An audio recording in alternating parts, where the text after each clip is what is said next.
He pressed an elevator button in his grandfather's garage. The galaxy paid the price. Most Saturdays he spent either buried in his tablet games or staring out the window, imagining what adventures might be happening in the stars above. But today, the suburban world of quiet lawns and swinging gates felt too small. He needed something different, something unusual. His grandfather's garage had always been a place of mystery. A towering metal door, scratched and dented by years of weather, led to a space packed with dust, cobwebs, and the faint smell of oil and old machinery. To any visitor, it looked like a junkyard, a collection of tools and forgotten inventions. But Eli knew better. He remembered the stories his grandfather had told, vague stories about machines that could do impossible things, machines that were too dangerous to talk about in public. Eli pushed open the door. It creaked loudly, echoing in the empty driveway. Light spilled in, revealing stacks of crates, shelves of tools and metal objects whose purpose he could only guess at. At the back, under a faded tarp, something gleamed. Curiosity prickled his skin. "What is this?" he whispered. He pulled the tarp aside and found a large, circular metal panel. In the center sat a single, polished button, round and unassuming, with a tiny engraving, "Press only when ready." The words looked old, scratched into the metal decades ago. Eli laughed at the warning. "Well, I'm ready," he said, grinning. And with the innocent confidence of a teenager, he pressed the button. At first, nothing happened. The hum of the garage remained the same. Dust motes floated lazily in the sunlight. Eli frowned. Maybe it was broken. Maybe it had never worked at all. Then slowly, a low vibration filled the floor. The metal beneath his feet seemed to shimmer like sunlight dancing on water. The air grew warmer. Eli took a step back. His heart raced, but he was not scared. He was fascinated. He pressed the button again just to see if it did it again. The vibration pulsed stronger. "What is happening?" he muttered. Unbeknownst to Eli, this was no ordinary button. It was a quantum gateway activator, part of a secret program his grandfather had worked on in his youth. Its purpose had been to open instantaneous links between distant points in space. It was designed for science, not play. But Eli didn't know that. To him, it was just a shiny button. Far beyond Earth, in a sector of the galaxy humans had only imagined in fiction, sensors lit up in alarm. The Cathari, a disciplined and powerful alien civilization, detected a sudden quantum spike. It was small, so small it could only have come from a primitive world, but it was unmistakable. They had never seen anything like it from humanity. The Cathari fleets, normally calm and orderly, shivered with unease. "This cannot be," said Commander Vake, his segmented limbs vibrating with tension. "A human quantum signature. Impossible. Humanity is too weak." Back in the garage, Eli had no idea of the chaos he had caused. He crouched by the shimmering panel, pulling out his grandfather's old tablet, which surprisingly powered on.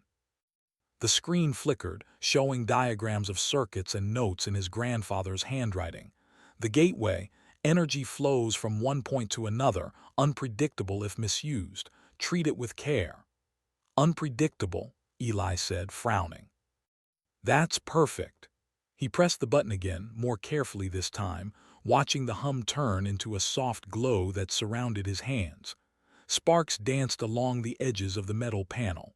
The effect was subtle but powerful. Across light years, the Cathari scrambled. Their ships shifted course, defensive shields raised, weapons charged. They assumed the spike was an attack. Humanity, they thought, had finally revealed a secret weapon, a weapon far beyond their supposed primitive technology. Eli had no idea. He was still fascinated by the glowing panel, reaching out to touch it. "It's just a light," he muttered. But as he touched it, he felt a ripple like water moving under his skin. The garage walls seemed to vibrate with energy. The metal crates rattled. The air smelled sharper, like ozone after a storm. He stepped back, startled, then laughed nervously. "Okay, definitely not just a light." Curiosity drove him further. He started experimenting, pressing, holding, tapping sequences on the button. The light pulsed with his every movement, as if responding to his touch. The tablet, connected somehow, began recording readings, graphs, and patterns he didn't understand. Then something unexpected happened.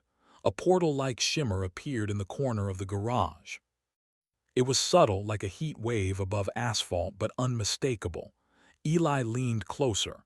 He could see something moving on the other side, flickers of shapes he couldn't recognize. They weren't human, not entirely. Eli's excitement was palpable. "Grandpa, did you know this could do this?" he whispered. Of course, his grandfather wasn't there to answer. He had passed away years ago, leaving behind secrets buried in this very garage. Meanwhile, the Cathari were preparing to respond. Fleet commanders debated whether to attack, investigate, or retreat. Every sensor reading seemed contradictory. The humans had done something no one predicted. They had created disorder where none should exist. Back in the garage, Eli noticed something else. The tablet flashed a warning: energy flux detected, local and extraplanetary resonance increasing. His eyes widened. Extraplanetary? What does that even mean? The hum grew louder. Sparks danced around the edges of the panel. Then suddenly, a loud metallic click echoed through the garage. The floor beneath him shifted slightly, like it had been hollow before. Eli stumbled back, gripping the nearest crate. "Okay, maybe that was too much," he muttered. But curiosity was stronger than fear. He needed to understand. He tapped the button once more. The shimmer in the corner of the garage expanded, revealing a strange, twisting tunnel of light and shadow. Shapes moved inside, brief glimpses of objects that looked like starships, alien cities, and landscapes that defied logic. Eli's mouth dropped open. "Oh, wow," he breathed. Hours passed, or maybe minutes, he wasn't sure. The garage seemed timeless, filled with glowing light and strange energies. He barely noticed when the first real signs of trouble appeared.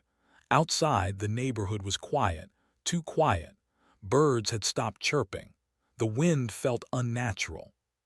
The air thrummed with energy that seemed to vibrate not just in the garage, but in the world around him. And then he saw it, a small, blinking light in the sky. A light too precise, moving too deliberately. It hovered above the neighborhood before zipping away faster than anything Eli had seen before. He ran to the window, heart pounding. "What is that?" he whispered. It was a scout drone, alien in design, invisible to the human eye except for the faint light. It scanned the area, then disappeared into the clouds. Eli had never felt smaller or more important in his life. By now, he realized this was no ordinary device. His curiosity had triggered something huge. He didn't know it, but his simple action, a single press of a button, had alerted an entire civilization across the galaxy to the presence of humans. He sank to the floor, leaning against the wall, feeling both terrified and thrilled. I didn't mean to," he muttered. But in the universe, intentions didn't matter. Only results did. And the results were clear. Something enormous had begun. Night fell, but the garage stayed alive with glowing energy. Eli barely slept, eyes fixed on the panel. He wondered if the aliens would come. He wondered if the panel was safe. And he wondered what else it could do. The universe, silent for so long, had noticed. Humanity, so small and ordinary, had made its first ripple across the stars. And Eli Carter, just a curious teenager in a grandfather's garage, had pressed the button that started it all. Eli Carter barely slept that night. Every creak of the house, every distant hum of engines, made his heart race. His mind kept replaying the shimmer in the garage, the twisting tunnel of light, and the strange alien shapes he had glimpsed. What had he really done? He sat at the workbench, surrounded by scattered tools and his grandfather's old papers. The tablet's glow cast long shadows across the walls. Eli pressed the button again, cautiously this time, hoping to understand more. The familiar hum filled the garage, but now it was accompanied by a strange resonance that vibrated through the floor, up his legs, and into his chest. Suddenly, the garage seemed to expand, not physically but somehow perceptually. The air shimmered like heat over asphalt, and the faint shapes of alien cities flickered across the walls. Eli realized he was seeing the universe in miniature, the energy of distant stars, the movement of fleets, even the lights of faraway planets. This is insane, he whispered, awe and fear mixing in equal measure. The Cathari react light years away. The Cathari fleet was in chaos. Their sensors still read the quantum anomaly originating from Earth. Normally disciplined and precise, the Cathari commanders were now panicked. Every scan, every calculation contradicted itself. The anomaly behaved unpredictably, jumping, flickering, and sometimes vanishing altogether. Commander Vake paced the command deck of his flagship. This cannot be random. Humans are too primitive for this level of quantum interference, yet our systems detect intelligence, calculated intent. Intelligence. The Cathari had underestimated humans. They assumed any technological activity from Earth was primitive and inconsequential, but this new signal, subtle yet powerful, suggested something they could not measure: human ingenuity. "We must investigate," Vake said. "A single human might have triggered this. Find them.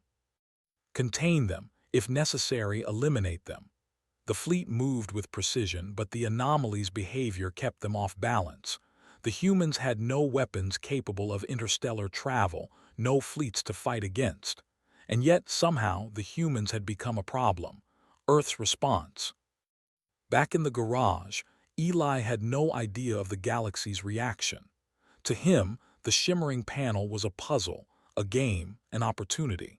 He experimented with pressing patterns of the button, observing the changes in the energy around him. Each press caused the light to twist, stretch, and ripple further. Tiny sparks leapt from the metal panel, dancing across the garage like fireflies. The tablet beeped urgently. A graph of energy readings spiked, then dropped, then spiked again. Eli frowned. "Extraplanetary resonance increasing," he read aloud. "Sounds serious, but I don't know what it means." He realized that the panel could transfer energy across vast distances. It didn't just shimmer. It sent pulses of energy into the universe, subtly altering space-time coordinates in places he could not see. It was like tossing stones into a pond, but the pond was a galaxy, and the stones could change the currents of star systems. Eli's fingers hovered over the button, hesitant. "I could break something, or I could fix something," he muttered. A human advantage. The Cathari fleet had arrived in orbit around Earth. Their ships, enormous and alien, gleamed in the sunlight, casting shadows across the oceans and continents. From space, Earth looked tiny and fragile, like a marble under a giant's hand. Yet the fleet's advanced scanners detected something strange: unpredictable energy pulses originating from a small point on the surface. Humans had no shields, no weapons, no fleets, and yet they had unpredictable power. The Cathari AI systems could not calculate the patterns. Every time the humans pressed the button, the energy flowed in unexpected ways. Their calculations failed, leaving the fleet confused and vulnerable. Eli, unaware of the alien observation, pressed the button again. This time he noticed that satellites above Earth flickered, communication arrays, GPS systems, even weather monitoring satellites. The energy from the garage seemed to reach them, connecting his small experiment to the wider world. "This is incredible," Eli whispered. I can reach the sky." Escalating tension, the Cathari fleet grew tense. Commander Vake observed the anomaly spreading across their sensors. "It's growing stronger," he said. "We cannot contain it. Prepare for full investigation. Human activity is unpredictable.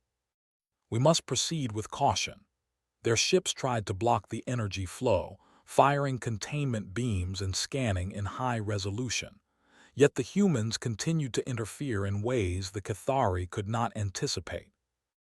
Every time a scan reached the garage, the energy pattern shifted, breaking calculations, making the fleet misread the situation. On Earth, Eli was experimenting with sequences of button presses. He discovered that if he tapped patterns, the energy would ripple in shapes, circles, arcs, and spirals that seemed to reach farther into the galaxy. It was like playing an instrument, the universe responding to each note. "The universe is listening," Eli said. "And it likes the song." The first contact one evening, as Eli pressed a particularly intricate sequence, the shimmer expanded. Shapes emerged from the light, clearer than before: ships, cities, even creatures. They were not hostile, at least not yet, but they were watching. Some moved with elegance, scanning the energy around them. Others seemed to study the flow, trying to understand it.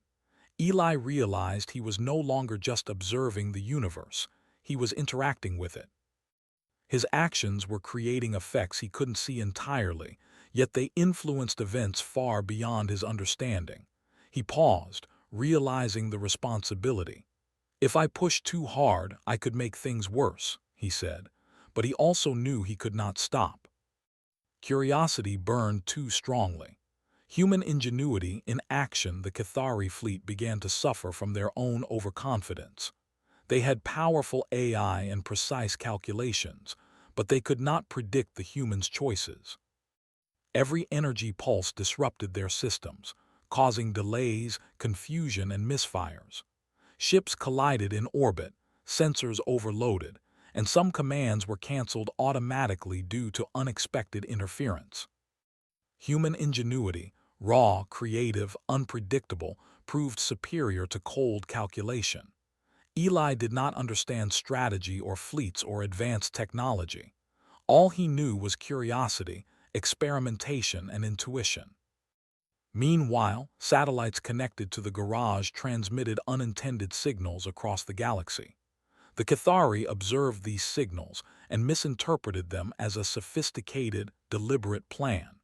They assumed humanity had secret technology capable of interstellar coordination. Commander Vake whispered, almost in disbelief, "Humans, they are dangerous and unpredictable. We cannot understand them." The human spark Eli's experiments continued over days. He learned to control the shimmer, to direct the energy pulses more precisely. He discovered that different button sequences produced different effects. A rapid tap sent a pulse outward.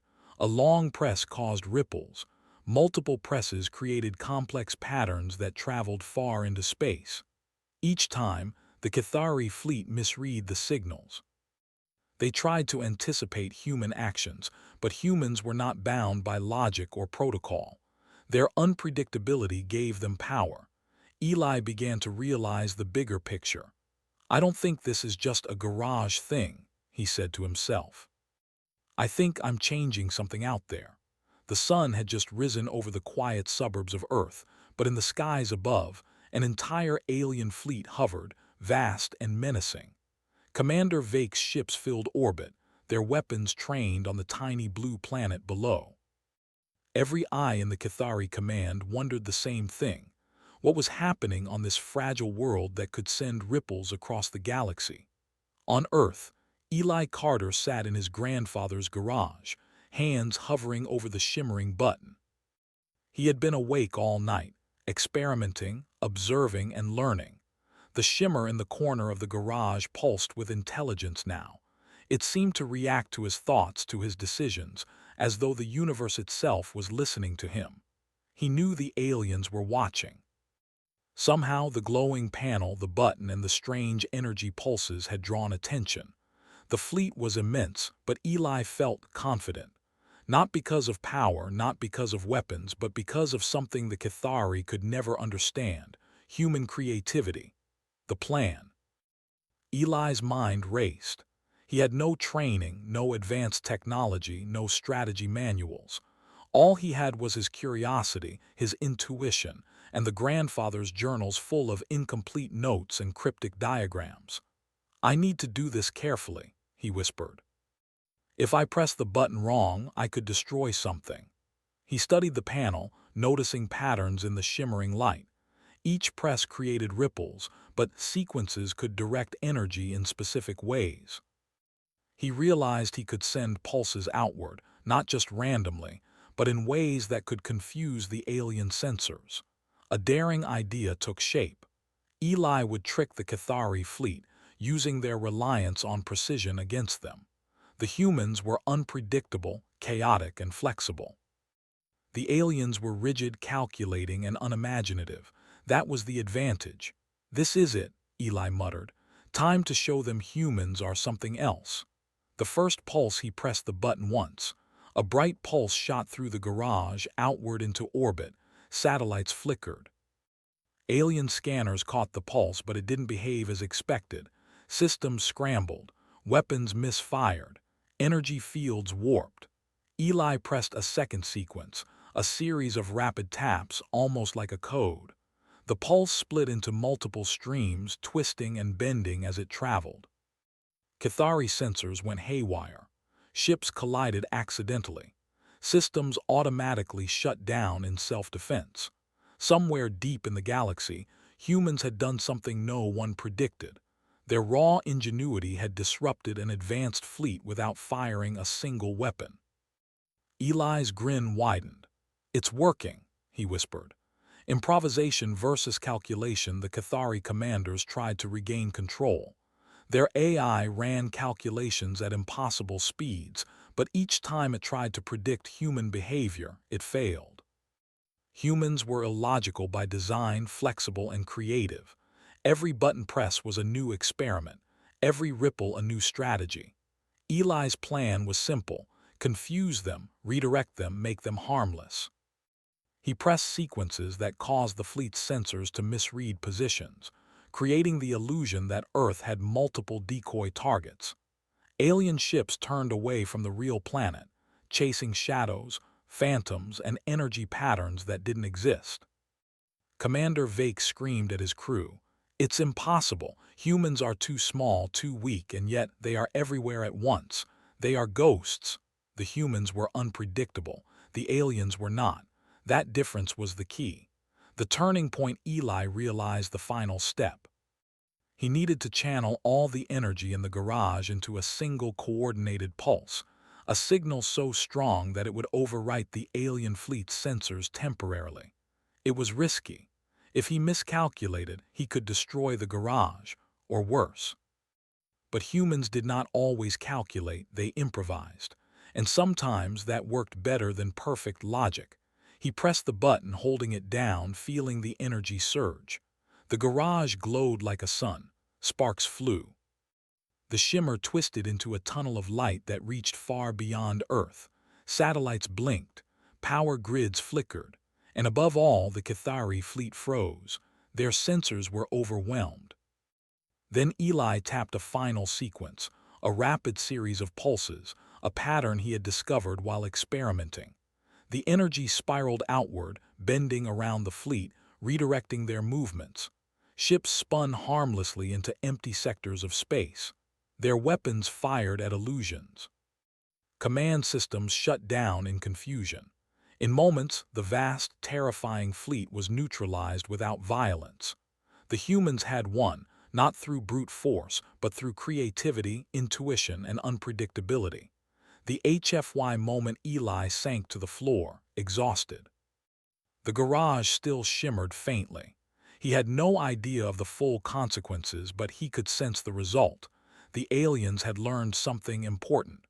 Humans were not weak, not predictable, not insignificant. Humans could think, improvise, and create solutions where none seemed possible. Far above, in orbit, Commander Vake watched his fleet retreat, bewildered. He issued orders to report back to the galaxy. "Humans, they are dangerous. Not with strength, not with weapons, but with minds. Their creativity cannot be calculated, cannot be contained. They are unpredictable." That single statement would travel across the stars, reaching ears that would remember humanity forever. One teenager in a grandfather's dusty garage had changed the perception of humans across the galaxy. Aftermath on Earth. Eli looked around the garage. Everything was as it had been: dusty, cluttered, ordinary. And yet everything had changed. He had pressed a single button and the galaxy had noticed. Humans were no longer insignificant dots in the universe. The tablet beeped again, showing graphs and energy patterns. Eli smiled. I guess a curiosity really can change the world. He realized something else. The energy patterns were not finished. The button could do more. Not just defense, not just signals, but perhaps connection. Humans could reach out, not with weapons, but with ideas and creativity. He leaned back in his chair, thinking about the future. One day, humans might explore the stars openly. One day, they might interact with civilizations far stronger than themselves. But even today, a small, curious mind had made a difference. Eli pressed the button one last time that day. The shimmer faded, the garage returned to normal, and the sun cast long shadows across the floor. Outside, the neighborhood continued quietly, oblivious to the cosmic drama that had unfolded above them. But somewhere in the stars, a civilization remembered. Humans were clever, dangerous, and impossible to predict. And Eli Carter, just a boy in a grandfather's garage, had shown them exactly that. Closing note /HFY ending. The galaxy had been changed, not by advanced weapons or fleets, but by ingenuity, curiosity, and the human mind. One small press of a button, one curious teenager, one dusty garage had rewritten perceptions, earned respect, and ensured that humanity would never again be underestimated. The universe was vast, full of civilizations far older and stronger than humans. But humans had something unique: unpredictability, creativity, courage in the face of the unknown. And in that, the galaxy had learned an important lesson: never underestimate a human. Eli sat back, tired but smiling. The button sat quietly on the panel, waiting for the next curious mind. Somewhere in the stars, fleets whispered warnings about humanity. And for the first time, Earth felt larger, bolder, and infinitely more important.